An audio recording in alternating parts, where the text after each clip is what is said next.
नाश्ता वगैरह हुआ सबका? सब लोग स्वस्थ है? चलिए ठीक है। आज का जो टॉपिक है सेफ्टी टॉपिक स्कार्फ फोल्डिंग है। स्कार्फ फोल्डिंग के नाम सुने होंगे। स्कार्फ फोल्डिंग हम किसे बोलते हैं तो बताएगा। स्कार्फ फोल्डिंग जो होता है एक टेम्पररी प्लेटफॉर्म होता है ना, जो किसी भी कंस्ट्रक्शन लाइन हो या इंडस्ट्री लाइन में जो है स्कार्फ फोल्डिंग का उपयोग किया जाता है। उस पर चढ़ करके काम किया जाता है या फिर बिल्डिंग को रिपेयर करने के लिए स्कार्फ फोल्डिंग का ज़रूरत पड़ता है ना। तो स्कार्फ फोल्डिंग में जो है से क्या क्या उसमें खतरे का सामना करना पड़ता है और हमें उसके लिए क्या प्रिकॉशन लेना है, मैं उसके बारे में बात करूंगा। और उसका स्कार्फ फोल्डिंग कितने तरह का होते हैं वो बात करूंगा। और उसके उसके पार्ट्स का, उसके कंपोनेंट्स का क्या नाम है और जो है इसमें कौन कौन सा टैग लगा हुआ होता है ना। तो आप लोग जैसे सभी जो है पॉइंट को आप ध्यान से सुनिएगा, ताकि आपको जो है से आप कहीं पर भी आप जाएंगे तो आपको उसके बारे में आपको मालूमात होना ज़रूरी है ना। अपना जो साइट चल रहा है इंडिया गेट पे, वहाँ पर जो है ज़्यादातर स्कार्फ फोल्डिंग का ही काम हो रहा है। जो भी हाइट पे लोग काम कर रहा है स्कार्फ फोल्डिंग लगा करके, या भी जैसे बिल्डिंग रिपेयर चल रहा है उसके पहले भी जो था बिल्डिंग बनने के टाइम पे भी जो स्कार्फ फोल्डिंग का ही पूरा इस्तेमाल किया जा रहा था, है ना। तो स्कार्फ फोल्डिंग जो है से उसमें क्या क्या खतरा होता है। स्कार्फ फोल्डिंग जो है से सबसे पहले स्कार्फ फोल्डिंग अगर जो कहीं पर लगाया जाता है तो उसका जो है से ग्राउंड कंडीशन ठीक होना चाहिए, है ना। फिर उसके बाद में जहाँ पास एक्सकावेशन चल रहा है वहाँ पास स्कार्फ फोल्डिंग नहीं होना चाहिए, या फिर कहीं पर से अगर जो वायर जा रहा है ऊपर में जो है से स्कार्फ फोल्डिंग, वहाँ पास स्कार्फ फोल्डिंग नहीं होना चाहिए। फिर उसके बाद में क्या होता है स्कार्फ फोल्डिंग में अगर जो काम करता है तो काम करने के दौरान जो है स्कार्फ फोल्डिंग पर से आदमी को गिरने का चांस होता है, या फिर कोई मटेरियल जो है से गिर सकता है ना।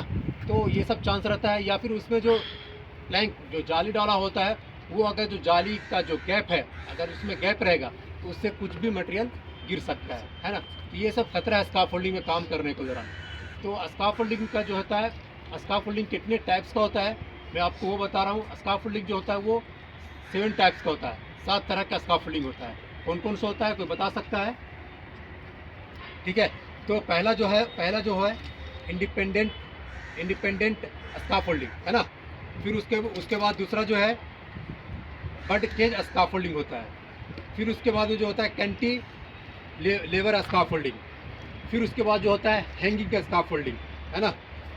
उसको हम बोल सकते हैं सस्पेंडेड स्कार्फ फोल्डिंग। फिर उसके बाद में जो होता है मोबाइल टावर स्कार्फ फोल्डिंग होता है। फिर उसके बाद जो है पैटेंटेड स्कार्फ फोल्डिंग। सातवां जो है क्रिस्टल स्कार्फ फोल्डिंग, और एक जो होता है बम्बू स्कार्फ फोल्डिंग जो होता है ना। ये जो है ये सब स्कार्फ फोल्डिंग जो होता है 7 तरह का स्कार्फ फोल्डिंग होता है। बम्बू स्कार्फ फोल्डिंग आपने देखा होगा, जो बांस को खड़ा कर करके बिल्डिंग को रिपेयर करने के लिए स्कार्फ फोल्डिंग वो किया जाता है। तो वो जो स्कार्फ फोल्डिंग होता है वो पूरी तरीके से सेफ नहीं होता है ना। तो 7 तरीका का जो होता है वो स्कार्फ फोल्डिंग होता है ना। ये तो स्कार्फ फोल्डिंग का हो गया। अब स्कार्फ फोल्डिंग के हम आपको कंपोनेंट्स के बारे में बता रहे हैं।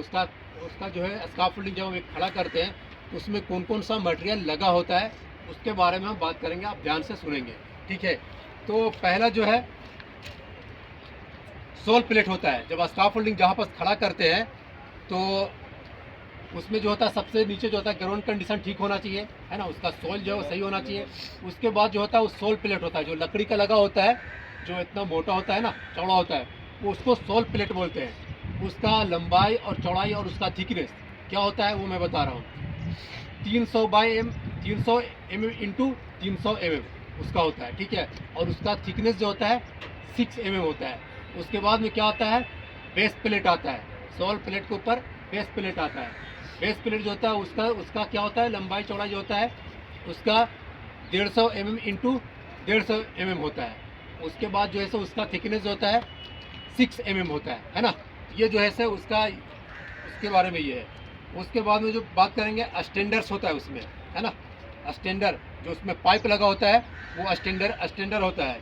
उसके बाद में जो होता है उसमें लेजर होता है ना, किकर होता है, किकर लिफ्ट होता है, ट्रेंजम्स होता है, प्रेसिंग होता है, उसमें पाइप होता है उसमें। फिर उसके बाद में उसमें क्लैंप होता है। उसके बाद में जो होता है उसमें टू बोर्ड, है ना, टॉप रेल मिड रेल होता है ना। आप जहाँ पास स्कार्फ फोल्डिंग में खड़ा होकर काम कर रहे हैं तो वहाँ पास उसमें टू बोर्ड लगा होता है, टॉप रेल होता है और मिड रेल होता है ना।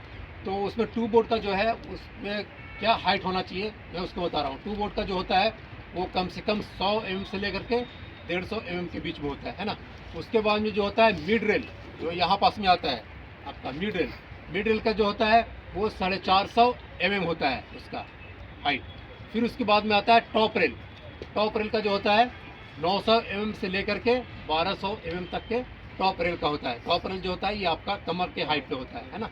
ये जो है ये क्यों लगा होता है, आप अगर कहीं पास में हाइट पे काम कर रहे हैं तो आपका जो है से ये आपको गिरने से बचाएगा। तो ये जो है ये होता है वेरिकेशन टाइप का जो लगा होता है ना। फिर उसके बाद में मैं बात करूँगा आगे।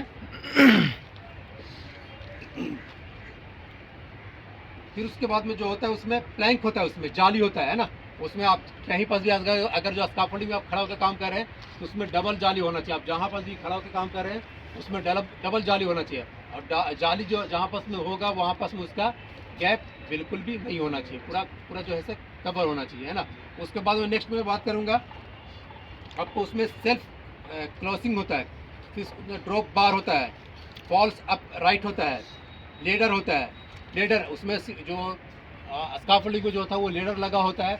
वो लेडर जो होना चाहिए वो 75 डिग्री एंगल में होना चाहिए, 75 डिग्री में होना चाहिए लेडर उसमें लगा हुआ होना चाहिए है ना। ऐसा नहीं कि उसमें लेडर जो है खड़ा होना चाहिए, 75 डिग्री में होना चाहिए उसका लेडर है ना। फिर उसके बाद में नेक्स्ट में पॉइंट के बारे में बात करूँगा आपको। स्टेटस ऑफ टैग होता है, रोप होता है उसमें, लिफ्टिंग बैग होता है, वेरिकेशन कैप होता है ना।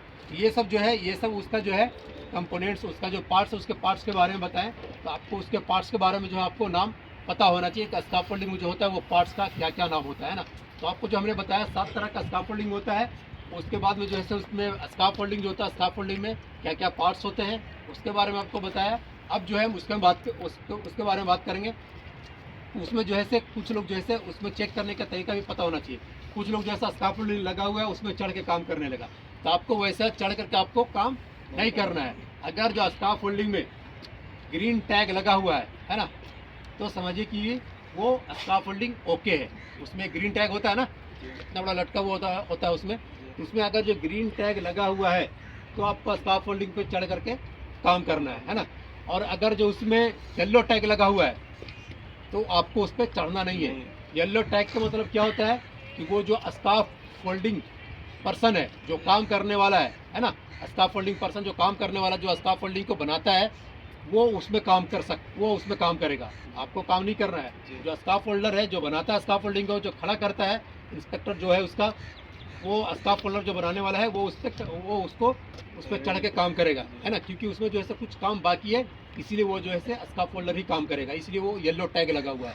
फिर उसके बाद में आता है रेड टैग अगर जो उसमें लगा हुआ है तो आपको उस पर चढ़ना बिल्कुल भी नहीं है, क्योंकि वो जो है वो सही तरीका नहीं है, उसमें कुछ भी उसमें दिक्कत है ना। तो ये सब आपको जो है काम करने के दौरान आपको ये सब चेक करना है। अगर जो आप ये सब चेक कर लेंगे, आप अगर जो भी हमने आपको पॉइंट बताया, अगर जो इस पॉइंट को आप ध्यान में रख करके स्काफोल्डिंग पे जब भी आपको काम करने की ज़रूरत पड़े, आप जब भी काम करने के लिए जाए तो ये जो अभी हमने पॉइंट बताया, इस पॉइंट को आप ध्यान में रखेंगे तो आपको कभी भी जो है दुर्घटना का सामना करना नहीं पड़ेगा है ना। और उसके बाद में अगर जो आप स्काफोल्डिंग पे चढ़ के काम करते हैं तो आपको जो है सेफ्टी बेल्ट भी होना अनिवार्य है ना, सेफ्टी बेल्ट भी होना चाहिए। उसके बाद आप स्काफोल्डिंग पे चढ़ के काम कर रहे हैं तो आपको जो है सेफ्टी बेल्ट भी आपको एंकरिंग करना जरूरी है। कुछ लोग जो है स्काफोल्डिंग पे चढ़ के काम करता है तो उसमें बेल्ट नहीं लगाता है ना, ऐसी बेल्ट को फंसा लिया, बेल्ट को इधर पे फंसा लिया और इसी काम कर रहा है, ऐसा नहीं है। आप हाइट पे है, आप 1.8 मीटर के ऊपर आप जा रहे हैं तो आपको सेफ्टी बेल्ट लगाना है। आप स्काफोल्डिंग पे चढ़ के काम कर रहे हैं या फिर कहीं पास भी काम कर रहे हैं है ना, तो आपको जो है ये सब स्काफोल्डिंग के आपको जो भी हमने पॉइंट बताया, आपको इस पॉइंट को ध्यान में रख करके आपको काम करना है। आप निश्चित तौर पर जो है सुरक्षित रहेंगे, आपके साथ में कोई भी दुर्घटना नहीं होगा। ठीक है, आज के लिए इतना ही। Thank you, have a nice day.